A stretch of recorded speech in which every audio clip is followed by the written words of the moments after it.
আমি আজকে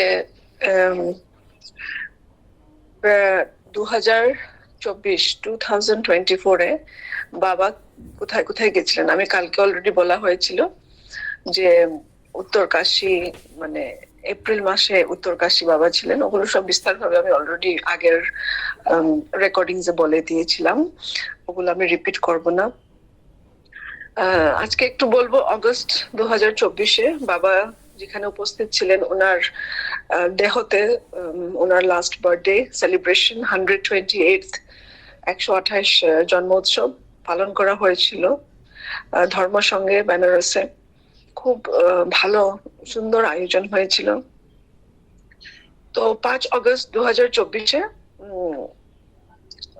অনুষ্ঠানের আগে 5 আগস্টে বাবা, আমি, মামনি দি, পুরুষোত্তম দা, সঞ্জয় দা আর আমার মেয়ে জুন মানে শিবানী, আমরা কাচেরিতে গেলাম। কাচেরিতে এই ফ্ল্যাটটা 26/3 কবিরনগর ফ্ল্যাটটা রেজিস্ট্রেশনের জন্য। তো সেই ফ্ল্যাটটা অ্যাকচুয়ালি কিনা হয়েছিল গুরুদেব থাকবেন বলে। দোতলাতে উঠতে একটু কষ্ট হয়, সেজন্য খুব তাড়াহুড়া করে আমরা এই ফ্ল্যাটটার ব্যবস্থা করলাম। তো এই ফ্ল্যাটে কিন্তু বাবা এসেছিলেন, এসেও বলেছিলেন যে এই রুমটাতে আমি থাকবো, আর দেখিয়ে গিয়েছিলেন সমস্ত ফ্ল্যাটে যে এখানে আমি থাকবো, এখানে মাসি থাকবে, এখানে লাইব্রেরি হবে। আর ফ্ল্যাটের পুরো লেআউট বাবা পুরো চক আউট করে গেছিল। ওনার পুরো মানে নির্দেশ দিয়ে গেছিল কি কি করতে হবে, কোথায় কি বসবে, সে ধরনের একটা বাবা মানে বলে গেছিল।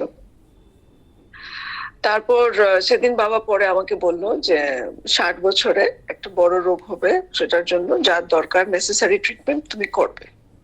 সেভাবে বাবা প্রেডিকশন করে গেল। আচ্ছা, 6, 7, 8 আগস্টে আমরা বাবার জন্ম উৎসব খুব সুন্দরভাবে আমরা অনুষ্ঠান করলাম, পালন করলাম। অনেক ভক্ত এসেছিলেন। তারপর 10 আগস্ট 2024 আমরা নাসিক গেলাম অরূপ সাহা ওনাদের পরিবারের সাথে। নাসিকের পুরো ট্রিপটা আমি আগে অলরেডি ডেসক্রাইব করা হয়ে গেছে, আমি সবকিছু রিপিট করব না। দুই একটা কথা হয়তো আমার মিস গেছে বা যেতে পারে, আমি এসে উল্লেখ করছি এখানে। নাসিকে বাবা অনেক ভক্তের সাথে দেখা করলো, আর কয়েকজন বিশিষ্ট নতুন ভক্ত হয়েছিল বাবার। একজন ছিল মিস্টার ছড়িয়া, ওনার পরিবার সহ বাবাকে ওরা দেখা করলেন। আর ত্রয়ম্বকেশ্বর জ্যোতির্লিঙ্গ দেখা করতে উনি বিশেষ সহযোগ করলেন। তারপরে বাবা গেলেন পার্লি বৈদ্যনাথ জ্যোতির্লিঙ্গ দেখতে। অরূপ সাহার বউ পিয়ালি সাহা, উনি খুবই ভক্তিমতী। ওনাকে বাবা আর ওনাকে আর আমাকে দুজনকে লিঙ্গাষ্টকমের মাহাত্ম্যটা একদিন বললেন। লিঙ্গাষ্টকমটা জপ করলে মানে দেবদেবীরাও লিঙ্গাষ্টকম জপ করে দিনে দুবার করে, তো সেটা খুবই ভালো।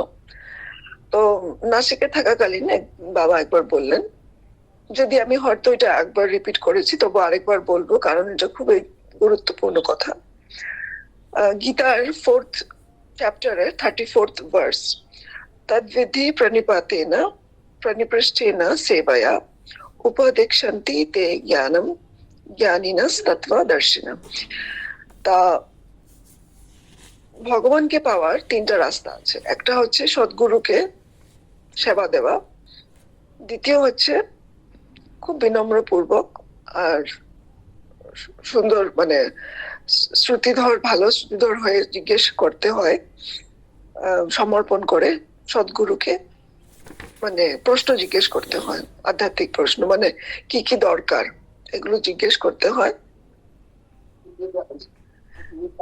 এন্ড মানে প্রশ্ন জিজ্ঞেস করতে হয়। আর 3 নম্বর হচ্ছে আত্মসমর্পণ করতে হয়। এই 3টে, তাহলে ভগবান পাওয়ার 3টে রাস্তা। আচ্ছা, আরেকটা কথা বাবা বললেন, all your own machine, do জপ। জপ করতে করতে মগ্ন হয়ে গেলে ঈশ্বর লাভ হবে। শুধু জপ করলে হবে না, সেবাও করতে হবে।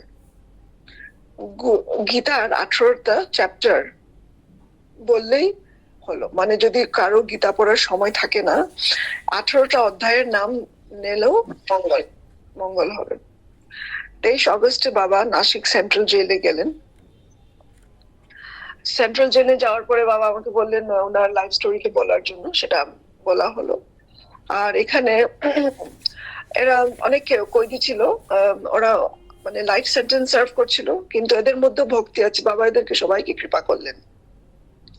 তারপর বাবা একটা কথা বললেন যে ওনার ভারতবর্ষে যত জেল আছে ওখানে যাওয়ার ইচ্ছা বাবার, এটা একটা ইচ্ছা প্রকাশ করলেন। তো তারপর আরেকজনের ভক্তের নাম আমি এখানে উল্লেখ করব, বালা সাহেব মুশপান্ডে। উনিও খুব মানে বিশেষ ভক্ত, বাবার সাথে দেখা করতে এসেছিলেন।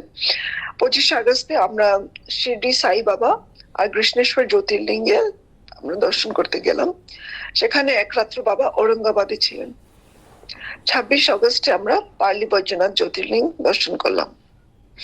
সেখানে বাবা বলল ভক্তই ভগবান।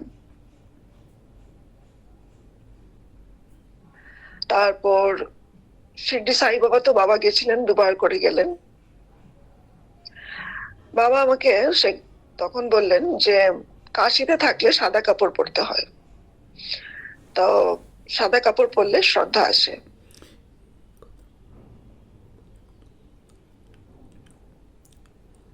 আচ্ছা, তো এটা হচ্ছে অগস্টের পুরো বাবার মানে ট্রিপ। পুরো অগস্টটা লাস্টের দিকে আমি চলে গেলাম। বাবা সেপ্টেম্বর মাসে নাগেশ্বর জ্যোতির্লিঙ্গ ভিজিট করলেন শুভময় দার পরিবারের সাথে। সেটা আমি রিকোয়েস্ট করবো শুভময় দাকে একবার বলার জন্য।